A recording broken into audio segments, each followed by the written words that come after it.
There is a psychological state that quietly precedes most extraordinary achievements. It is not talent, it is not luck, it is not even opportunity. It is restlessness. And contrary to popular belief, restlessness is often a gift.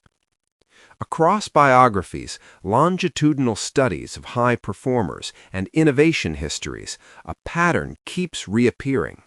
Before the breakthrough, before the company, before the discovery, there is usually a period of productive dissatisfaction, a refusal to remain where one is, a cognitive itch that comfort cannot scratch.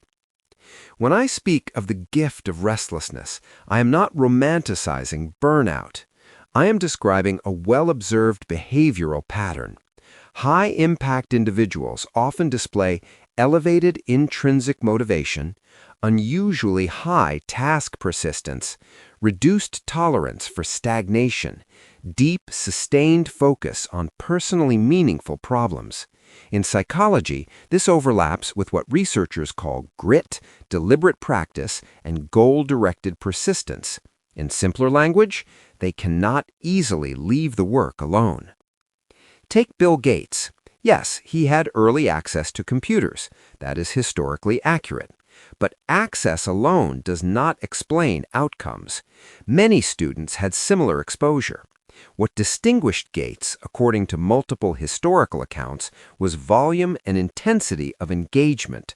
He logged thousands of hours of programming time as a teenager, far beyond typical curiosity. From an empirical standpoint, this matters. Skill acquisition research consistently shows depth of focused practice strongly predicts later expertise.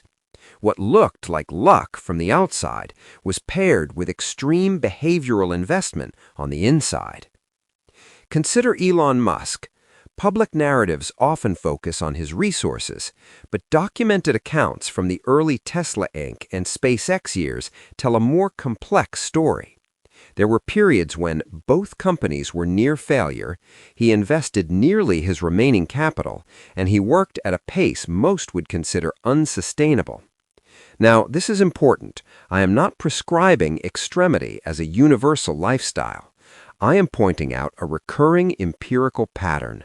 Breakthrough builders often go through seasons of disproportionate effort. Here is the uncomfortable observation. Many modern professionals want above-average outcomes with average intensity protected by maximum comfort. But historical data across science, entrepreneurship, athletics, and the arts rarely supports that equation. Comfort stabilizes. Restlessness transforms. If you feel a quiet dissatisfaction with where you are, if you sometimes feel pulled toward building, learning, creating more, that may not be a defect. It may be signal. The question is not, how do I eliminate this restlessness? The better question may be, how do I channel it intelligently? Because effort alone is no longer sufficient in a compounding world. In the next episode, we examine a powerful principle discussed in Outliers by Malcolm Gladwell, and more importantly, how high performers use leverage through time, people, and technology to multiply their restless effort. See you in the next episode.